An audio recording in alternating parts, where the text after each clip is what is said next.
Welcome to the Alive and Kicking podcast. I'm your host, Kay Eck, and this is where we talk to ordinary people about their extraordinary lives.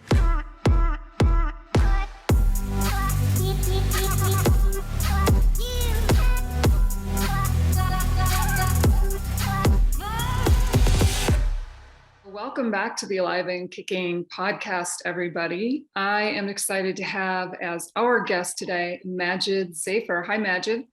Hi, Kay. Good to be on here. I'm so glad that you could join us. And earlier today, I was trying to remember how we actually got connected. And it was one of those situations where one day we weren't connected and one day we were. Yeah, And and I think I've just been trying to. I saw a lot of your work online, and I'm like, man, I think I'm gonna steal some of it. And I was like, all right, who is this lady? And I just love what you wrote, and just you could feel the intention behind your writing. So and I think I just might have reached out and say, hey, I love your stuff. well, I'm super glad that you did. And I've enjoyed our brief chats together and look forward to many more, like getting started today. So I wanted to, when I was looking at your Facebook page, I saw that we're referring to yourself as a conscious capitalist, and that your mission is to put the planet and people before profit. So I was wondering if you could kind of take us through what that means, what it means to you, and how you got to that place. Sure, I've been very fortunate. I've always kind of worked or been in places that I've liked to play in, right? And for me, being a conscious entrepreneur, I mean, that's a good tagline, on Facebook. What it truly is a way to when you're being a certain somebody, then everything that you do is an expression of that. Therefore, when you're in business, business is just an expression of where you are in life, right? And the impact that you're looking to create. So in my life today, there's multiple points, from being a father, parent, business owner, just and uh my businesses are the expression of where things are today for me. Everything from taking what I've learned in the health space, from having to work, my mom and my wife struggling with autoimmune conditions and chronic pain, and 20 years later, kind of learning, growing, and being able to now help others with improving their health, their finances, things of that nature, to my tech stuff, where I've always been kind of a hippie with a suit on, right? So I've been really passionate about the environment, about making sure that this planet not just survives us, but we leave it better than we found it, right? So being able to make an impact on making sure that there's no pollutants go on the air, in the soil, things of that nature. So truly, where I am today is an expression of who I am, and it lets me explore further, and exploring and implementing and making moves, in that realm, just helps me live my truth. And I think that's just a good way to end that piece.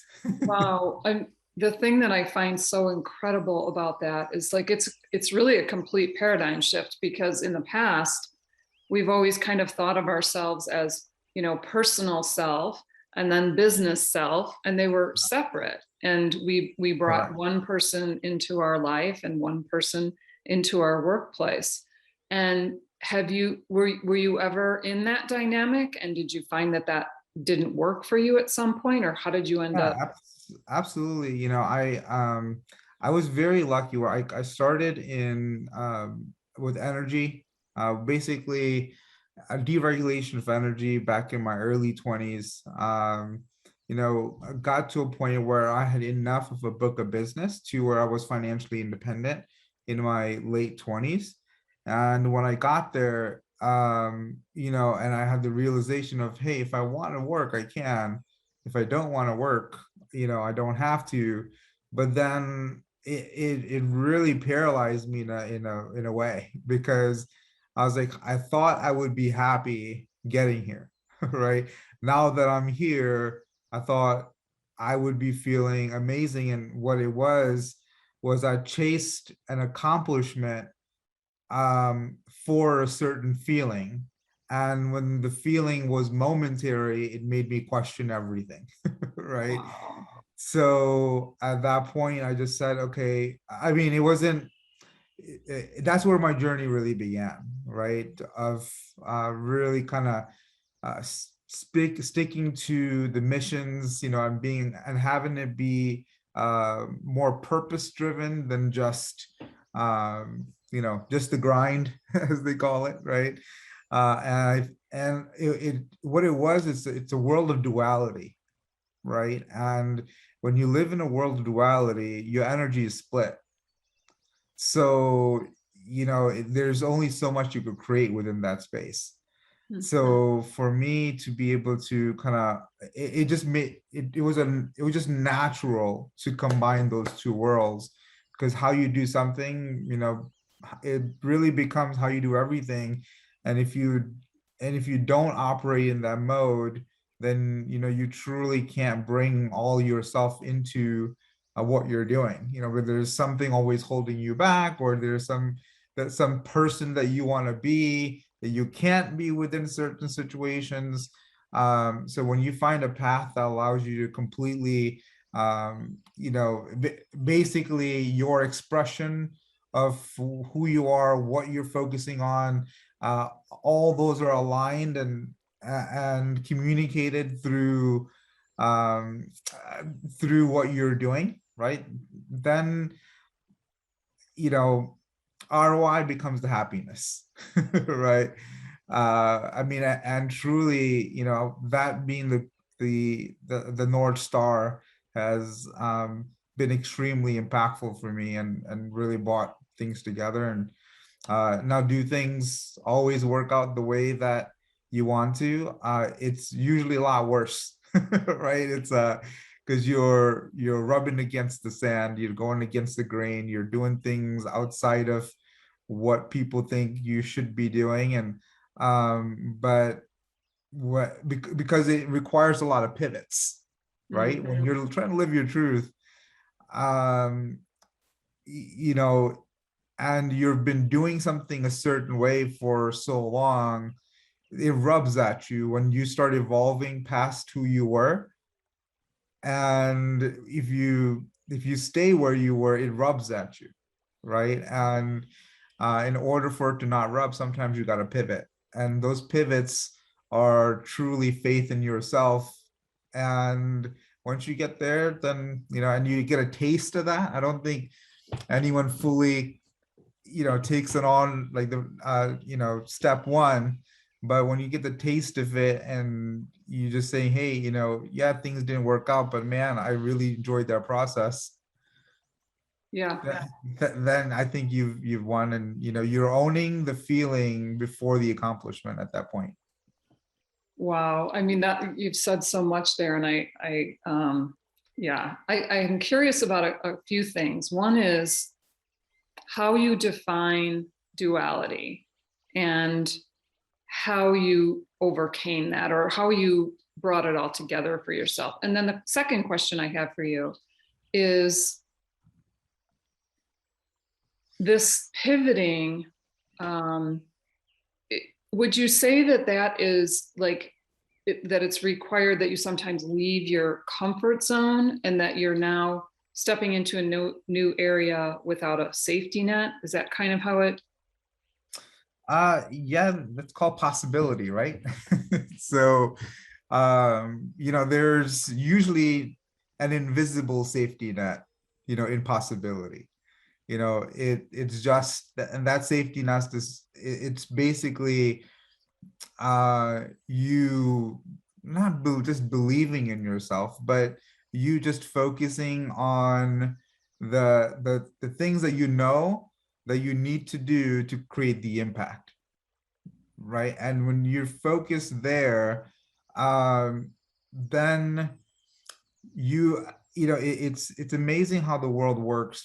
The whatever vision that we have, if we know how we're going to accomplish it, then the vision's really not big enough, right? Because it's limited to who you are, where you are in your current present moment. But like when you really put a vision out there that's way bigger than you, then you're going to need to attract the right people, and be in a process to where it's going to lead you to where you need to be, right? And it's not about accomplishing that vision. It's about that just being your North Star, and you're enjoying the process on the daily. And a lot of times, I know this is true for me, that the end result is far greater than anything you could have actually imagined, right? Because that was out of the realm of your possibility. So to create outside of what's possible today, right? In order to create outside of what's possible today, you can't make those decisions based on what you know.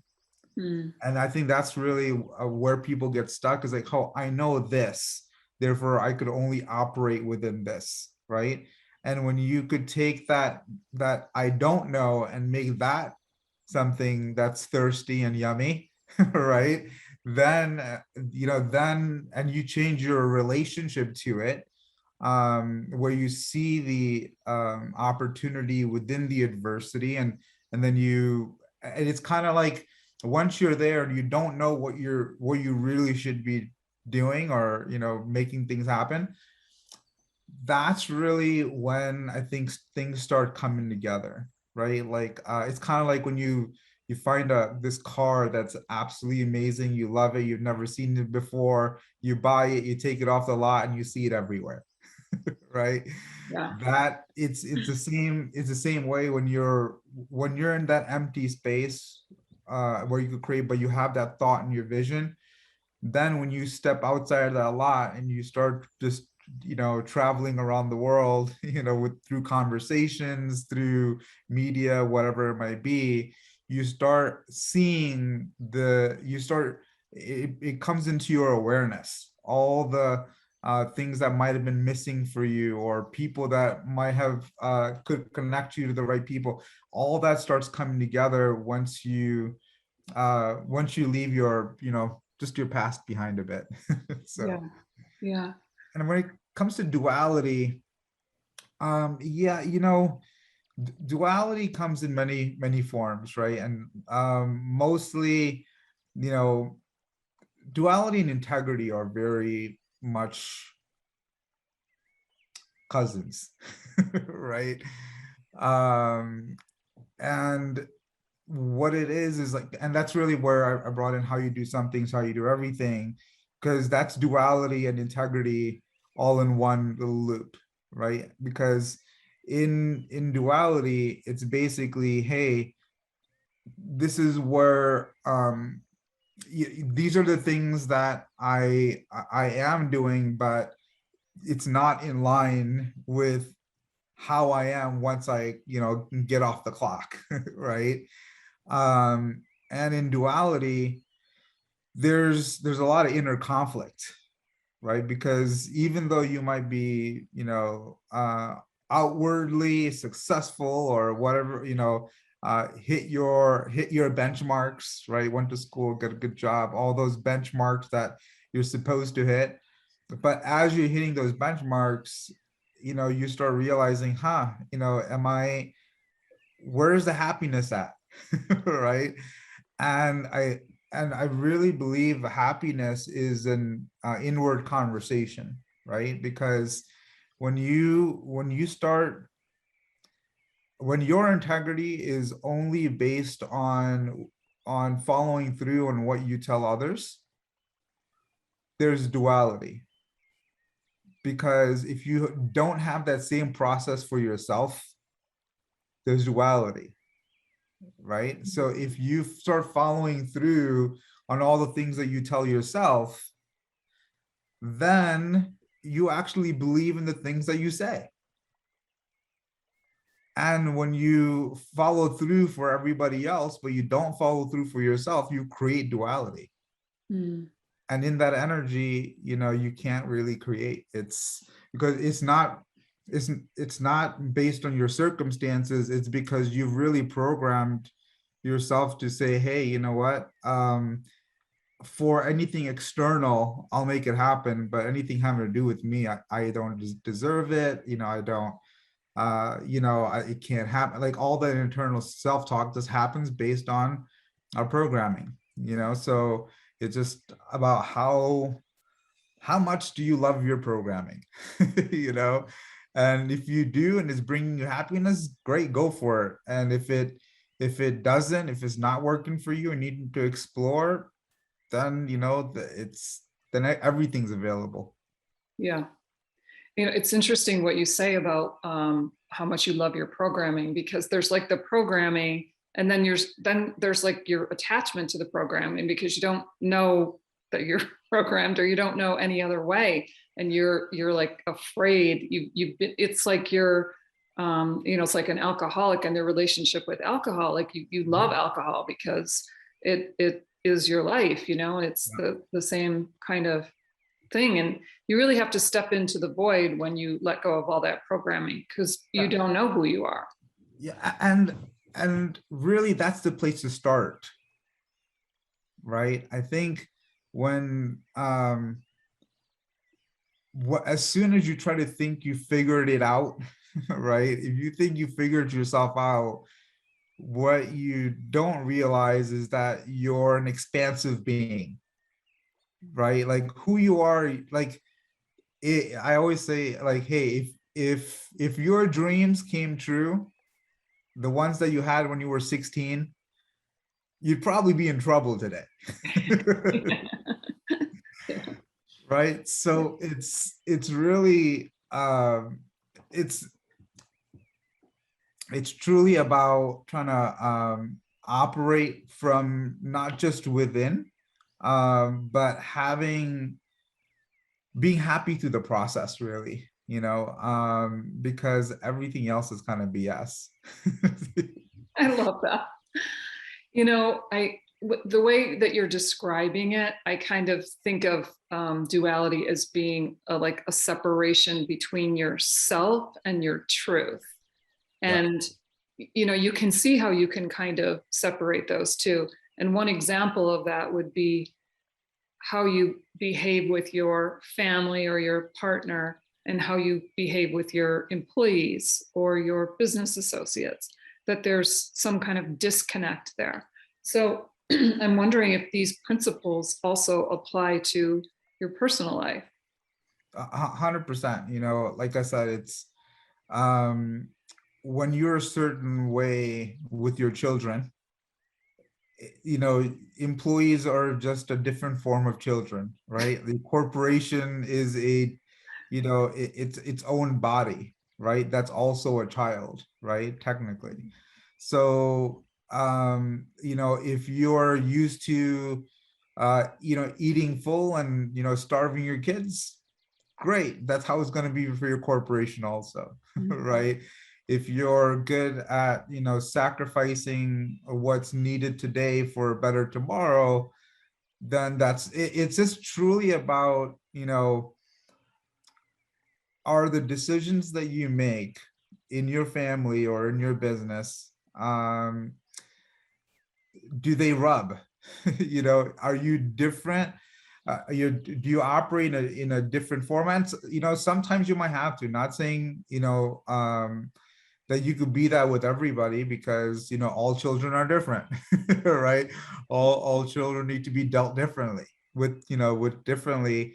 But if you come from the right space, it's not just in your action, right? It comes from the right space.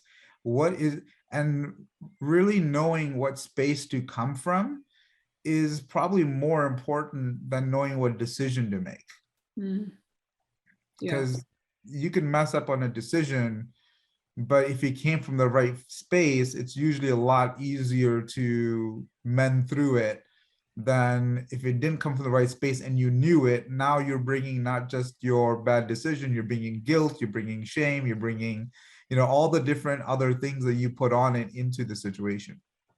That's like you're answering the question that I was going to ask you, which is, I believe, which is how do you navigate when your truth is going to upset the apple cart, like let's say with another generation in your family.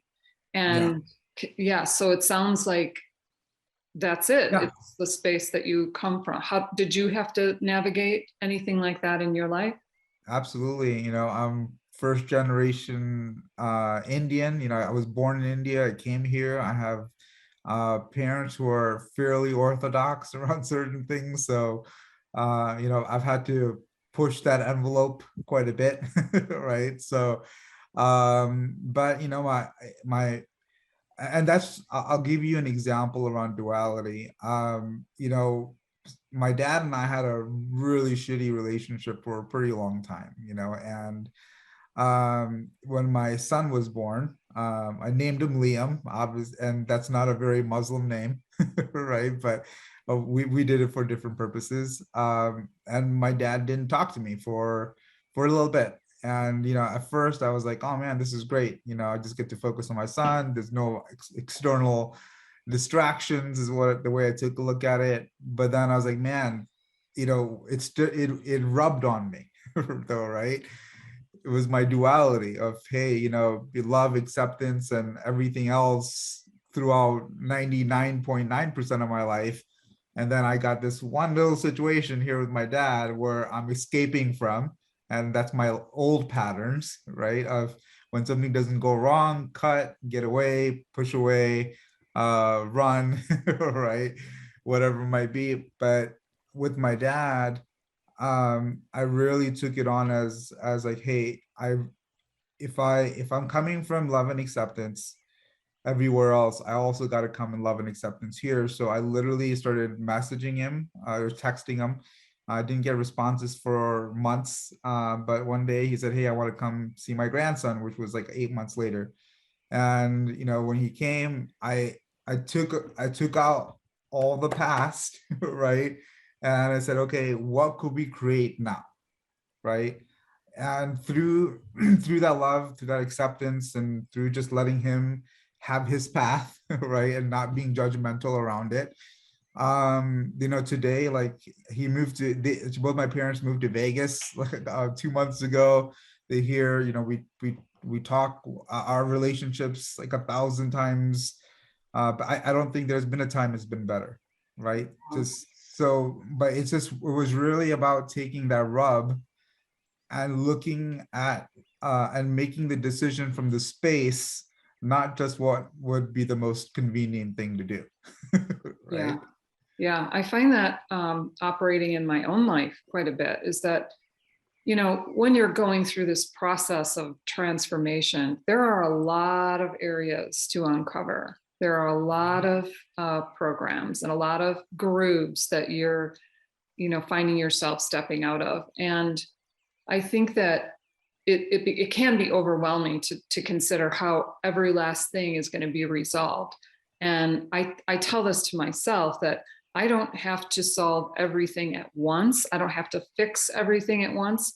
When it's time for those things to be fixed, the opportunity will present itself. Like you had a son, and this gave you the opportunity of, Yep. kind of looking at the relationship and seeing what was there and what can be created anew.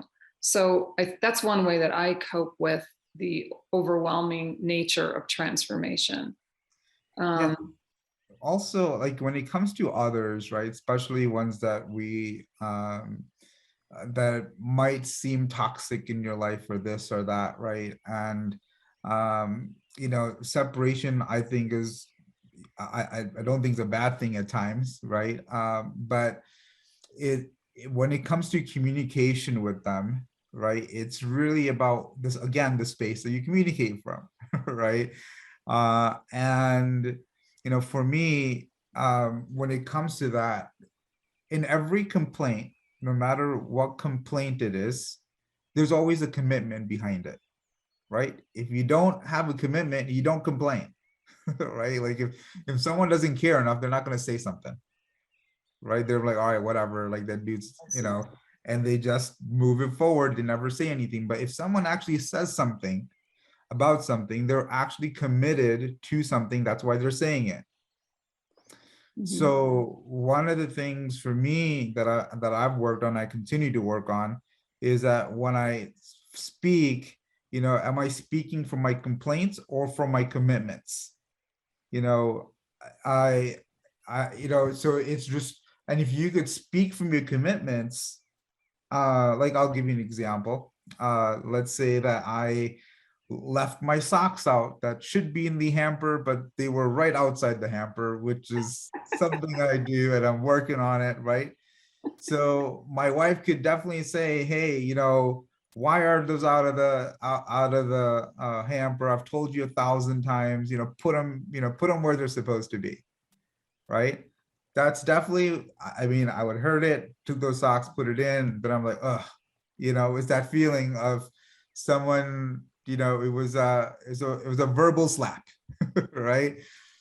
But then at the same time, if she says, hey, listen, I'm really committed to keeping a clean house so we could spend more quality time together, hey, could you just put those in the hamper for me?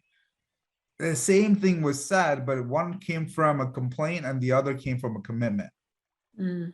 right? So when we speak our commitments first and say what we're truly committed to, then we really lay the stage for whatever the complaint is, right? So I think for me, when I come across the people that I'm in conflict with, right? Then I really let my commitments be known before my complaints. Mm. That sounds like a really great way to discern between toxic relationships that really don't have a purpose in your life, and relationships that are just challenging you. Yeah. Um, because there are probably relationships that don't need to be and don't serve.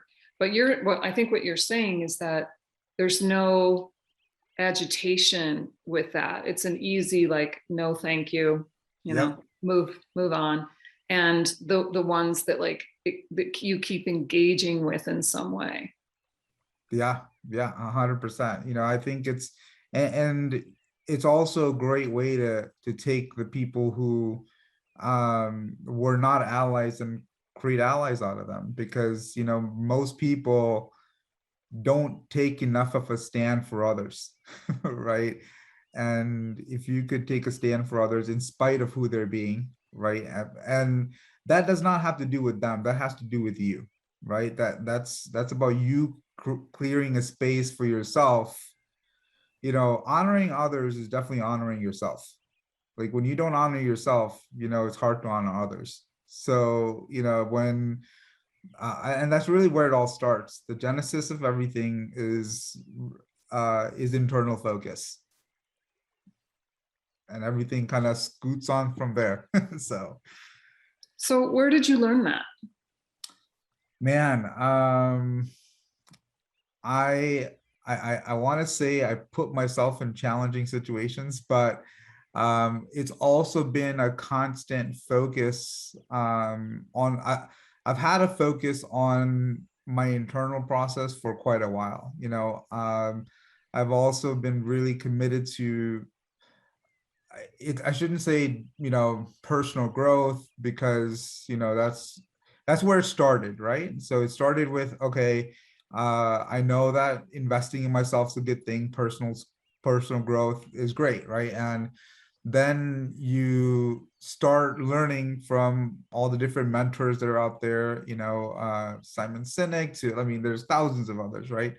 And then what happens is you become a parrot. You start parroting like all the things that they say and all the things that they do, and you're imitating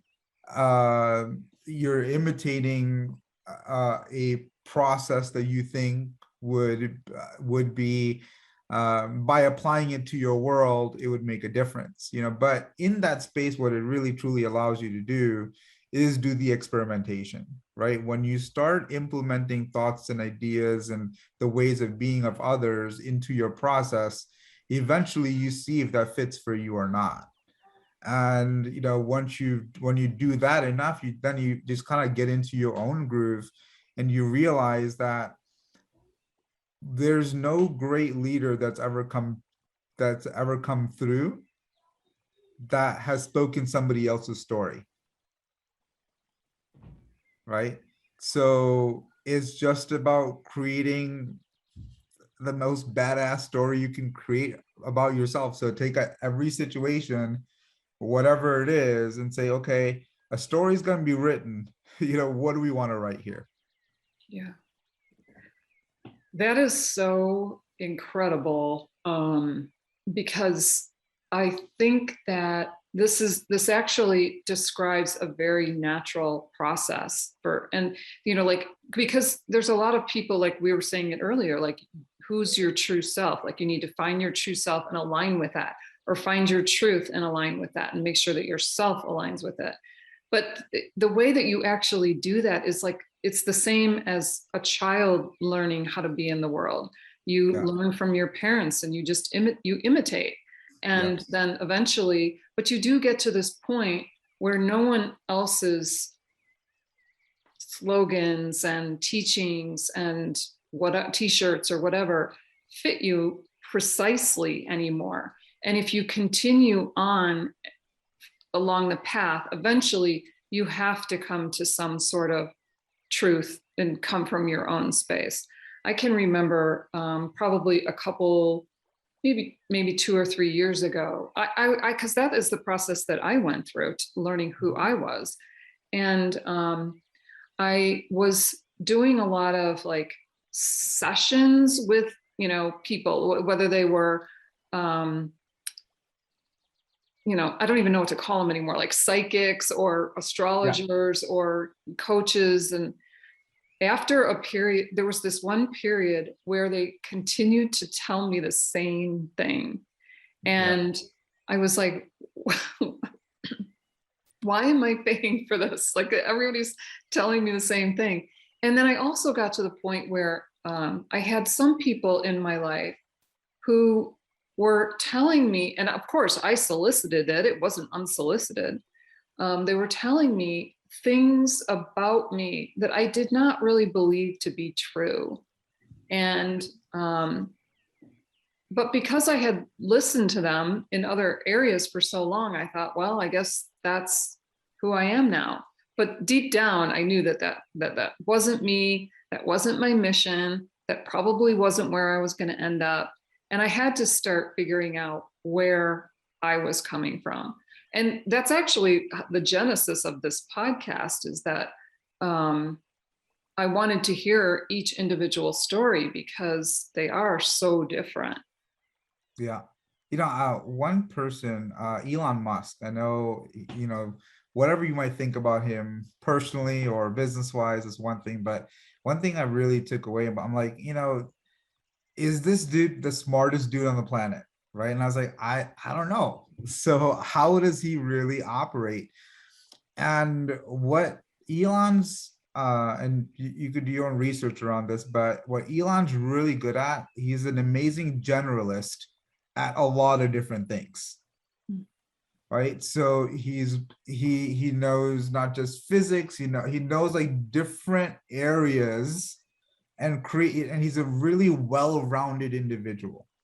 Mm. And because he's so well-rounded, he could see connection points where most people can't. Interesting. So it's the same thing, when we're in our one realm and we stay there, but don't really start exploring others, then we have limited sight, limited vision.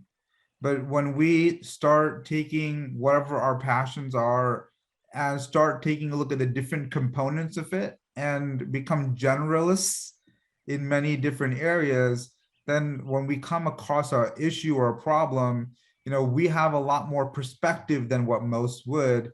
And that perspective really kind of gives you that sixth sense per se, right? There's a Malcolm Gladwell wrote a book called Blink, and he talks about like thin slicing and like how when you take a look at the situation, you're really taking a view at it from like the 10,000 hours of practice that you've had around that situation, right? So it's the same thing when you really kind of round yourself out in many different disciplines or many different areas, then there's a thousands of voices within all those areas. But if you have a sample of them and not just one or two or three, right, then it all blends together, and then you kind of feel the truth, it just through the all the different sample points. So I think the best thing to do is just keep exploring, right? And the more you explore about yourself, which is a lost art, I think. I think most of our focus has been so external. I mean, my journey around that area started, in my late 20s or early 30s. So I still feel like a baby in it, right? And I think the more you know, the less you realize how much you don't, right? Um, but being in that space of not knowing, that's really where the fire comes from. It's that thirst for knowledge, creation, and really the process of creation, right? And once you understand it, and then you apply it to everything, you do lead a bit of a magical life. Yeah. I think that's really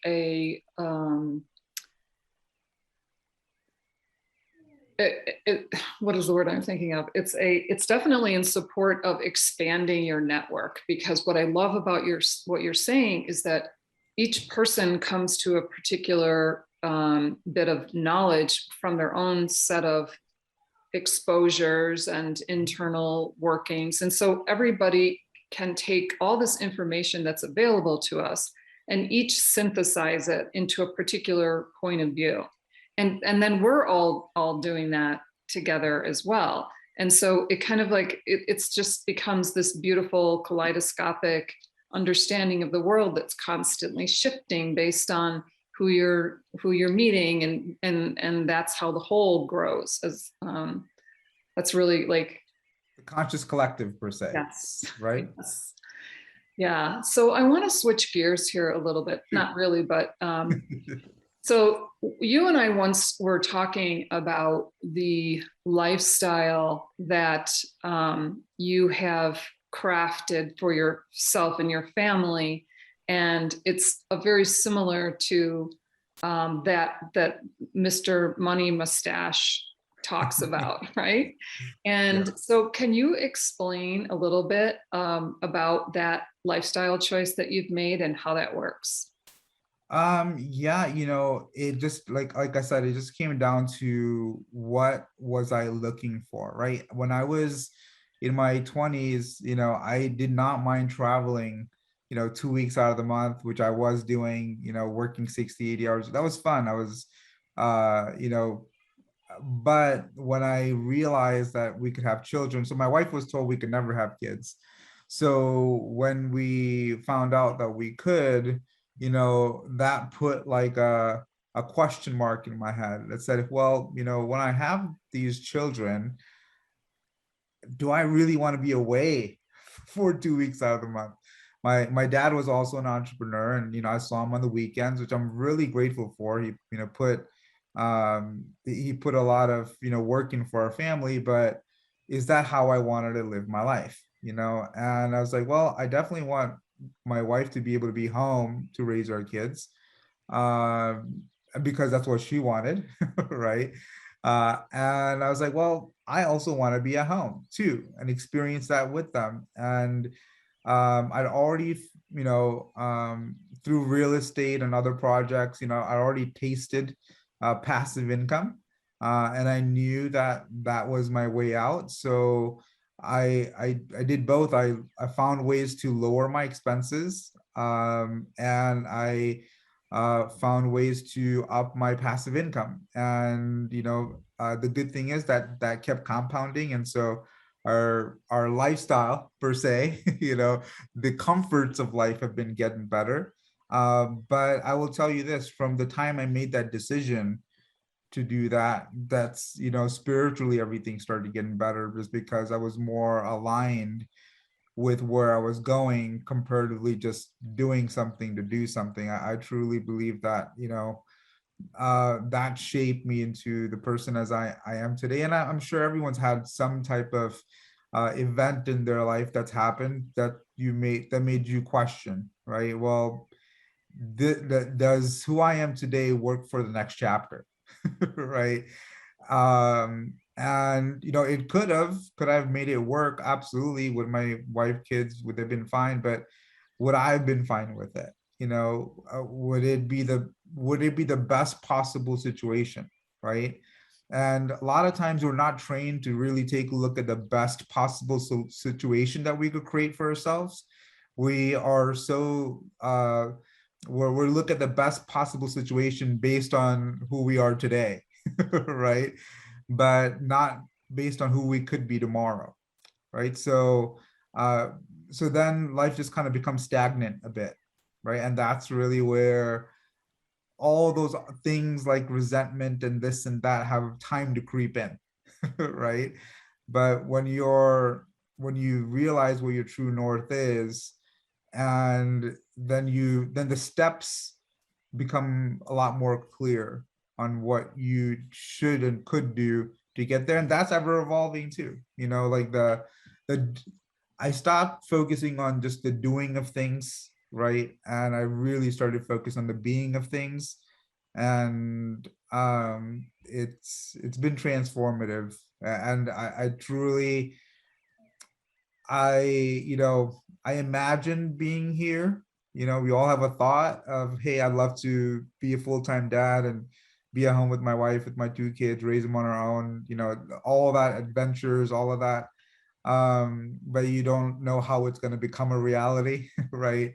But if you focus on the being, what's happened is me focusing on the being has surrounded me with such amazing people. And you hit on the head, it's truly your network, right? I've spent so much time and effort in making sure I add value to others, that has come in, and is a reflection of the life I get to live today, right? So I think it's been a blessing, but I also think that it's also a process of creation, and I believe anybody could really take that on. It's just not going to be like anything that you think it's going to be like. Yeah. So And I think that what's occurring right now is that people are understanding that their happiness matters. And in the past, my parents and grandparents, that was never even a question. That did not matter. Their individual happiness did not matter. What mattered is, sort of the things that they were told they had to do, which was to work, to support your children in this way.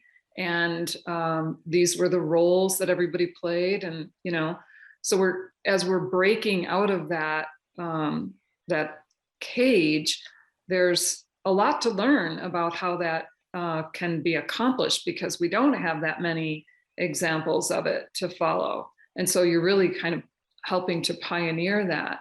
And I see that in my children, for sure, they have a very clear understanding that they're not living to work, they're working to live. And I expect that understanding will deepen within them, and that the next generation to follow will be even more involved in the process. And the people my age and older aren't even accustomed to asking the question, what would make me happy? And they don't, that even just asking the question conjures all kinds of guilt and codependency and all this stuff, that you have to wade through and break through and crack off before you can even ask those questions. And sometimes just the asking of the question is actually traumatic for people, because it's breaking things that you're used to and that other people are depending on you following and being in the mold and not breaking. So I think that we're really at this incredible time, and I see it as so positive and so enriching and so amazing. And that is really where I see like the future, like the positive future for humanity moving. You know, I realized I realized something when I was I don't even know how long ago, but I realized that I really didn't know how to be with myself.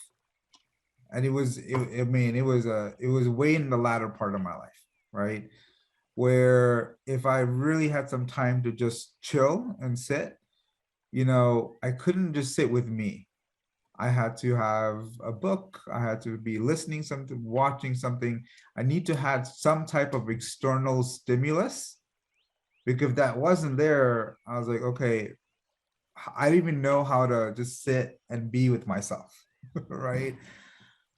And I think the because of today and the technology and everything that's available to us today, if we've there's so much external stimulus, that that's what it is. It's stimulus, right? But stimulus is fleeting. It's kind of like it's a blowing out of the candle, right? But you're so pissed off about stuff, like you're not going to enjoy the cake at all, right? So it's I think that the true journey is, can you be with yourself for an extended period of time? And if not, that's a great starting point. Yeah. I truly believe, as people, uh you know there's a way to listen to yourself, right? And you will get answers. It's just you got to learn how to listen to yourself, and listening to yourself comes from a space of silence and nothing. Yeah. And can you create that for yourself? Now there's tons of ways to do it, but if you can't do that, then let that be the marker to say, why can't I sit with myself Yeah. without any distraction for an extended period of time? Why can't I be with myself instead of needing to be with a friend, with a spouse, with a, you know, why isn't the time that you have with yourself the most enjoyable time? Mm-hmm. Um, and when you start exploring that, you know, then you kind of start understanding why, but when you start becoming, and then there's a progression where you go from why to, okay, what can I do to be with myself? What are something? And a lot of times, yeah, will you have to face some trauma? A lot of times people can't do that just because they're not ready to face who they've been. Yeah. And really, that's such a ghost, right? uh that kind of invades our body, right? That we look at it and it goes boo, and we back off, right? Yeah. But that past, the reason I call it a ghost is because it does not exist anymore. So we're focused so much of our current being based on who we've been.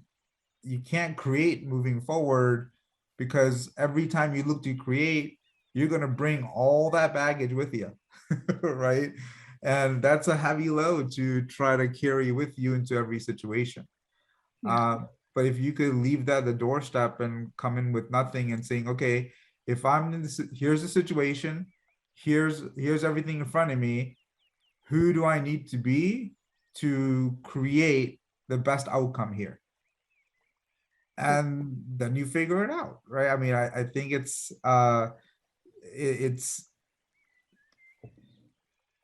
I mean, happiness is a big marker, right? It'll let you know if you're on the right path. Right. But it's not the end all be all. You don't chase happiness, right? You become it. Mm, And there's a very big difference in chasing it and becoming it. mm, yeah. Wow. So how are you raising your children that would be considered different from how you were raised, with given all Um, we've been talking about? I personally try not to do much when it comes to raising them, right? I really focus on raising myself, right?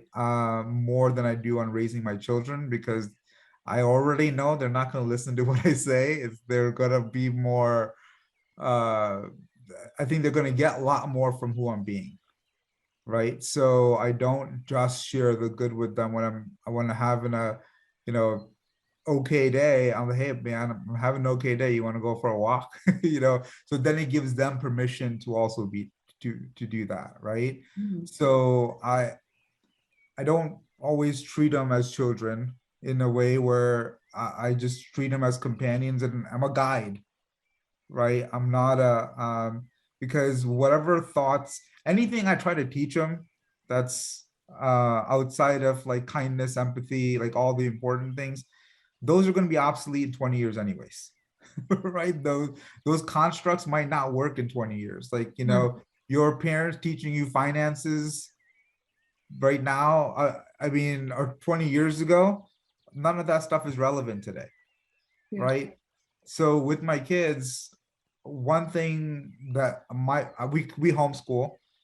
We have a pod of 13 other families, and we get together and we homeschool together. We're looking to so, but the biggest thing is that I really focus on myself and my growth and sharing that with my children. Now, my children are just 2 and 5, but I will tell you that children are ridiculously not just observant, but they take on you emotionally also, Mm, right? If you ever notice children, when they're by you, they're feeling you a lot more than they're talking to you, yeah.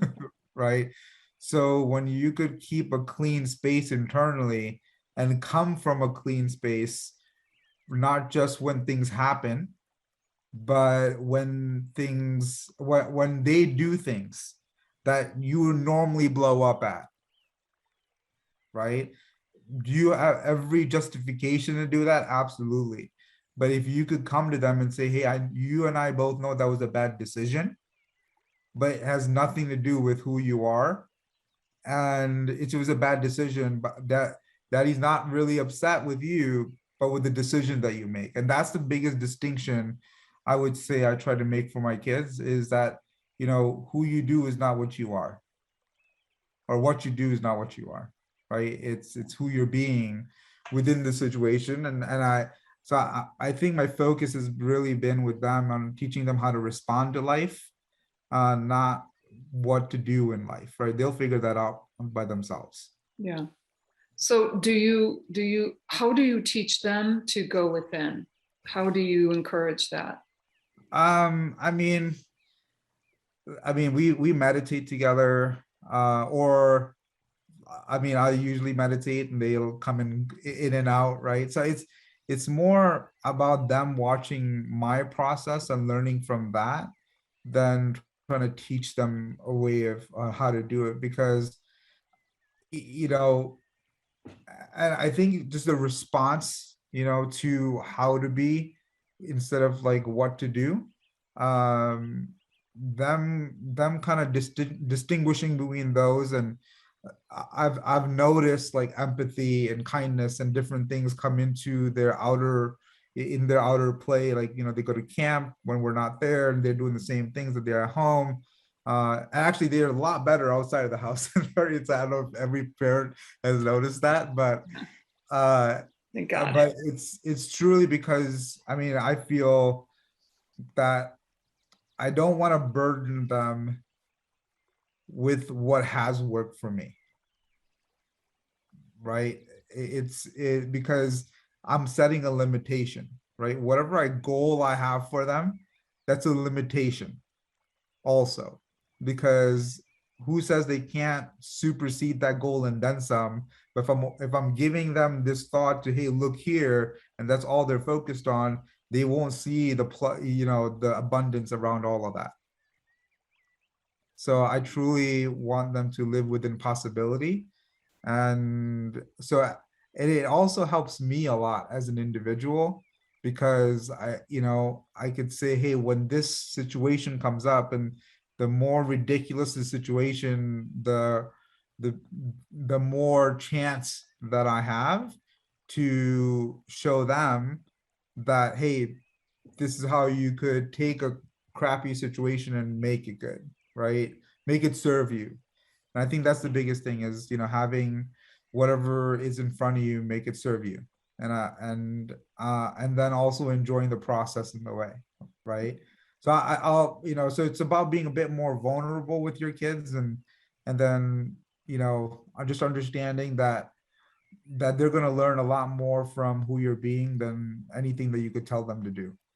Yeah. Well, definitely, definitely.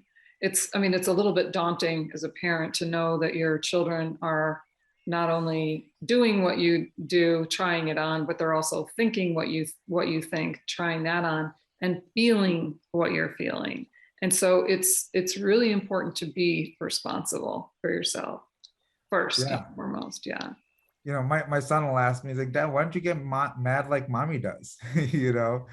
Or why are you not upset? It's like, hey, I could be upset but still keep my internal space clean, right? I could understand what the situation is. I mean, I don't go into it with him like that, but so I just know that my by me being a certain way, they're starting to question conventional reality too, right? So all I know that I'm going to be is perspective for them. Yeah. So just try to create as much perspective as possible, and then not take them away from other perspectives either, right? The reason that I wanted him to have the relationship with my dad and then others is that I want him to also understand, the struggles that other people go through, whether it's mentally, whether it's being a prisoner of their past, because if I try to shelter him from all that, he's not going to have perspective. And I think that for our kids, the greater the perspective that they have in life, the more well-rounded they'll be, and then they'll have a lot more data points to pick and choose from to be able to make the best decisions for themselves, and hopefully those decisions are based around their happiness. Yeah. I feel like the more I have observed the raising of children, my own and other people's, and just, that's just such a huge part of our existence. It remains a mystery to me how these children actually get raised, because there's so many factors, and no two children are affected by the same family in the same way. And it's just like a lot of it is a bit of a mystery to me. But yeah, so your approach makes a lot of sense to me. Yeah. Well, the one other area I wanted to talk to you about today is how I may be putting my own words on this, but I feel like you are committed to being a connector. And you've certainly connected me with people. And I see you doing this on your Facebook page. And what role does that play, and why is it important to you? There's Gandhi was I mean, I guess he's an influence for every Indian, but but one of the things that he said is that, if you have 100 people who absolutely believe in you and what you're doing and what you're creating, then there's nothing you can't change, right? So for me, truly, it's about building my tribe. And the way that you build your tribe is you interact with them, right? Not just converse with them. There's a big difference in just, giving people advice and then actually doing things to kind of help them move forward. not to take away their pain, which is something that I had to learn, right? We're not here to take people's pain away, but really kind of be the space of love and acceptance to where they feel safe, to where they could create, right? Where there's whether that's a judgment-free zone, whatever it might be. So just like um, so I do believe that if you can connect with people there, and you evolve together through different perspectives, right? Then eventually something or the other, some good comes from it, right? Whether and it's just that 100%, 0%. You give without expecting really anything back, because that's really where the pain and the hurt and all that kind of stuff comes anyways, is and it's truly not about them, right?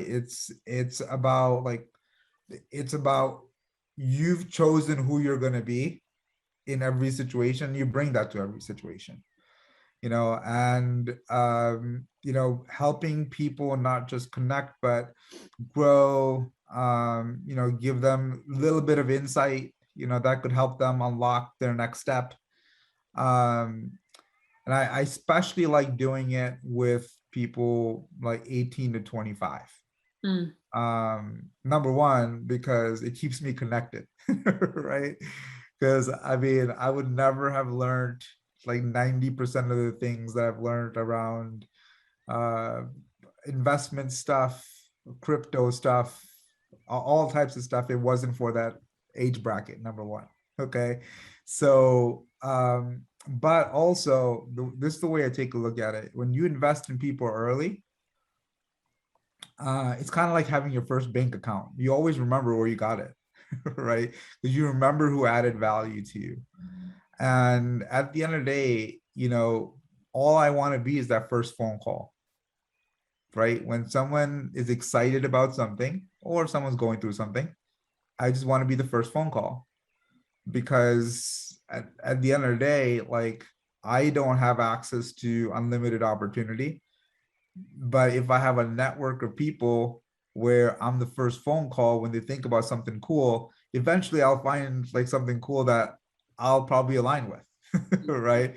Or I'll know what I could shift into if things need to go in that direction, right? Which really, so my community gives me my um is my invisible safety net, right? It's my tribes. But I think adding value um, to others is just a way of being, right? And it's and the only time I've been hurt from it is when I've expected something from it.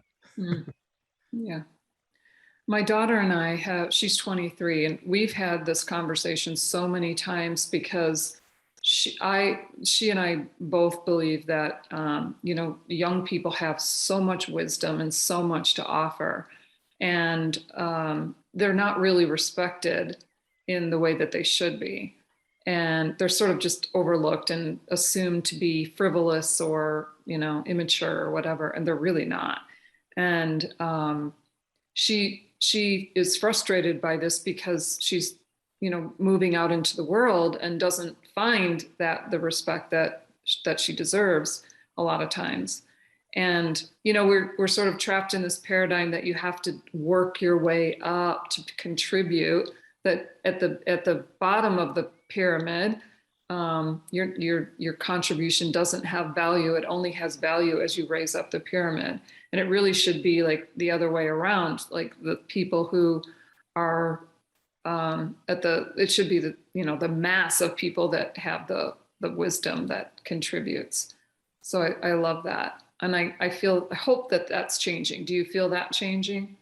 I think because of all the information that's out there, we have some great thought leaders like yourself and so many others, uh, where uh, where that age group is definitely looking at more options outside of their traditional programming, like Gary V, so many others that really kind of lay it out there, and it's really not about, now, if others are disrespecting you based on where you are as an individual, then that's based on what you tolerate, right? So like you get in life what you tolerate. So if you tolerate it, is because you think it's okay for that to happen to you, Mm, right? So if you think that's okay for that to happen for you, it's more inner work than outer work.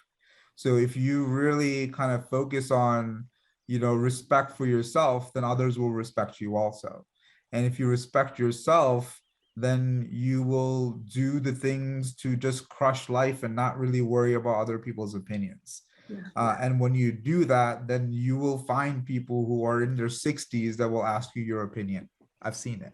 Yeah, absolutely. Absolutely. Oh, that feels like a good place to shift Yeah, gears a little bit and move into our lightning round, if that's okay with you. let's go. All right.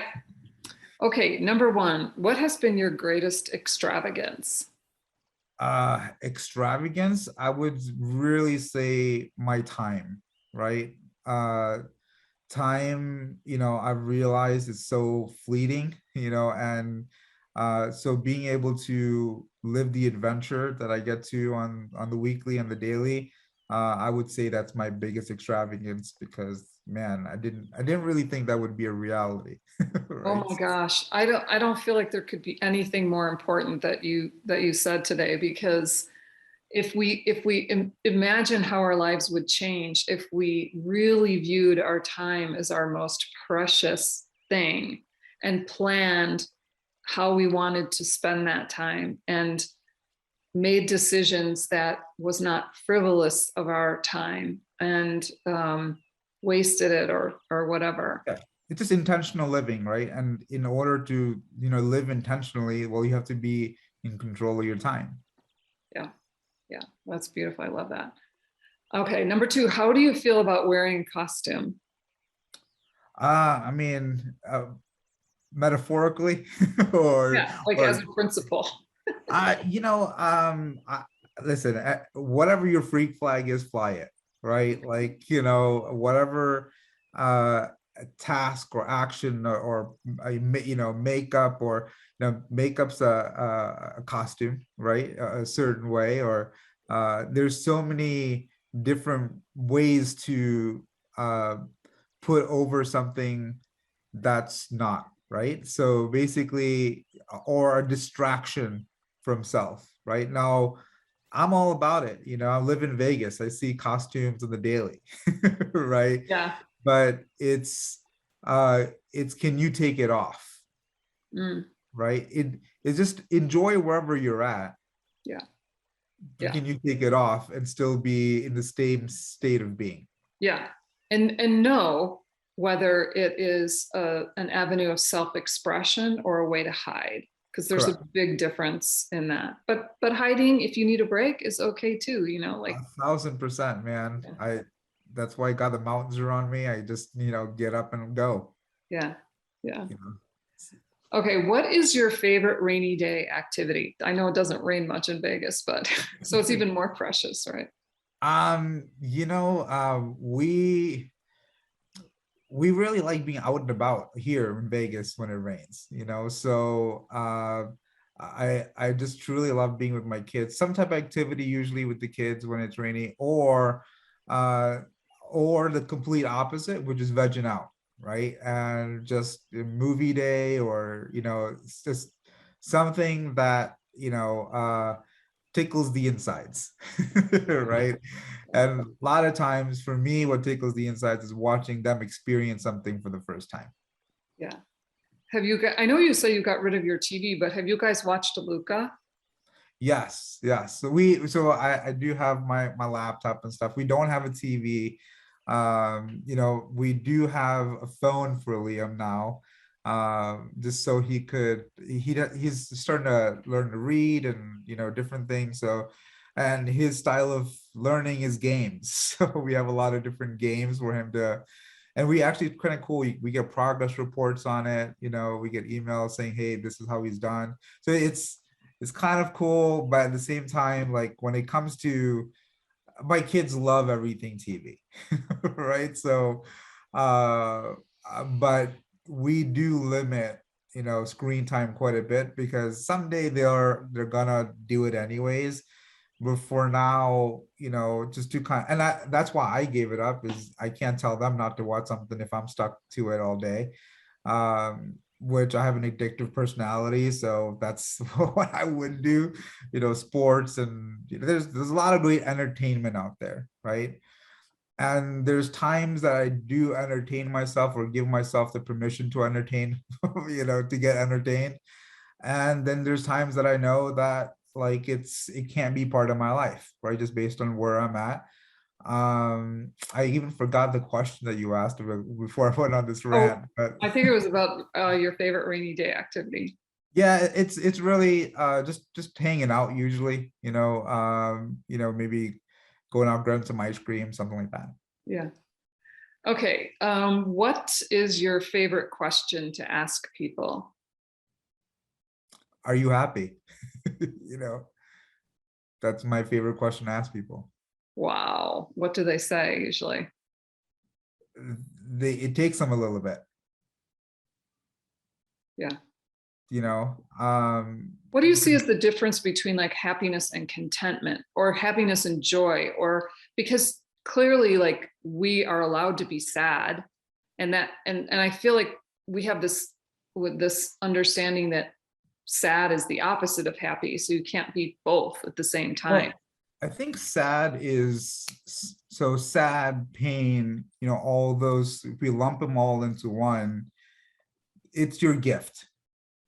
And it's to understand if you're in your gift or not, right? Meaning, if you've if you ever think about where you do the most introspection, it's usually when you're sad, right? It's a real quick way to get you, because if you don't do it, life will do it for you, So right? true. Yeah. If you're not being introspective, if you're not peeling away the layers, if you're not getting to your truth, life will force you into a corner to do it to yourself. Yeah. And so I like celebrating when people are there, because I like, hey, I know you went through this. I want to really know, like, what did you pull out of it? Like, I know there was some introspection there, like, what came from it? Because that's, it's just really your relationship. So when I'm in a funk, I'm like, oh, okay, why am I here? It's really questioning yourself. Say, hey, I know I'm here for a purpose, because life has found a way to kind of get me into this zone, so I could figure something out for myself. What is it trying to say? Yeah. And I usually know the answer, right? Yeah. We usually know what our blocks are, Yeah. but being faced with them is another thing. And if, like I said, if we don't do it, life will make us face ourselves eventually. Yeah. I feel like the way that I look at what is happening in the world is that it's providing those opportunities for people.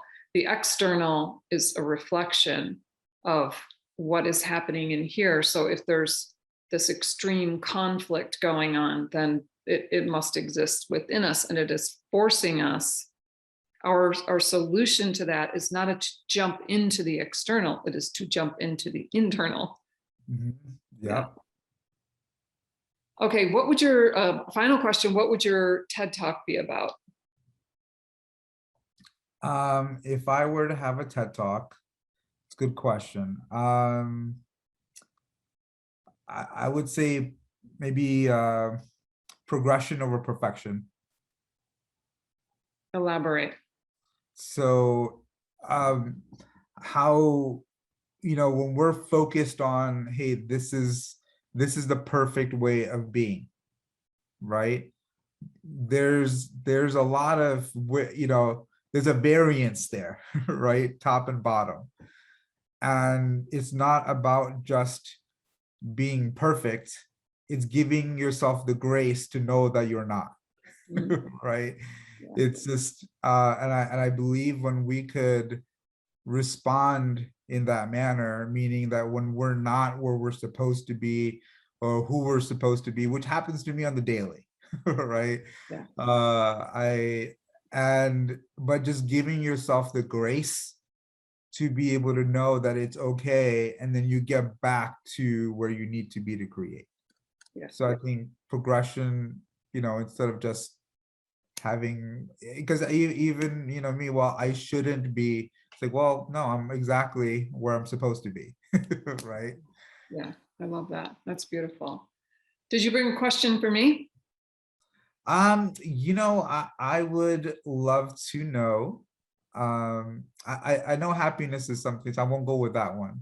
But I would love to know what when it comes to, because you're a creator, Mhm. right? And you are not just creating a podcast, or you're truly bringing value to people who might feel stuck or here, but through your personal journey, right? So your impact's already been created, it's there, it's already written. What does that impact look like for you? Like, what, for your community, um, who you're being today is the reflection of them. So as you grow and as you expand and as you live on, because by the way, like, this is your digital legacy, right? Like, these type of conversations will live way past us, right? So what is your wish for your voice? Mm. So in the past, I have talked about leaving this legacy of love. And I feel like I'm at a point where my service is actually shifting tremendously. And I've said to a few people recently that my latest book, Dear Human, was, it felt to me like it was the final piece of my role in supporting humanity's ascension. And from here on out, I want to be engaged with celebrating humanity's ascension. So I Mhm. see these as two very different stages. My supporting role is complete. My role as a bridge tender, which is kind of how I've always seen myself, is that mission accomplished. And but I don't want to stop engaging with this incredible thing called humanity. But now I'm going to focus on celebrating it. And I don't know what that means or how it's going to come about. I mean, it's still a legacy of my love for humanity, but it's just going to take a different focus, I think. And because that's where I am in my path, and I think that's where all paths lead, is eventually you're not going to be healing for the rest of your life. I don't really believe that. I believe that you move through the bulk of the healing, and then you start like with the true creating from a place of wholeness and healedness. And so I'm ready for that chapter to begin, but I don't know what it's going to look like. Which is a perfect place to start. Right, right. That brings us full circle to the beginning of our conversation. Well, Majid, I absolutely love talking to you. Your wisdom and your joy are really uplifting to me, and it's such a joy to be with you. 100%. Yeah, I have a handful of friends, and I'm grateful to call you one. You're real good people, and I love Same. the impact you're looking to create, and not just looking to create, but are creating, right? And your voice and your book, and all these things are going to live past us, and I'm excited to bring some more people into the fold for you. Oh, thank you. Thank you so much for being here. No, 100%, Kay. I love you and appreciate you.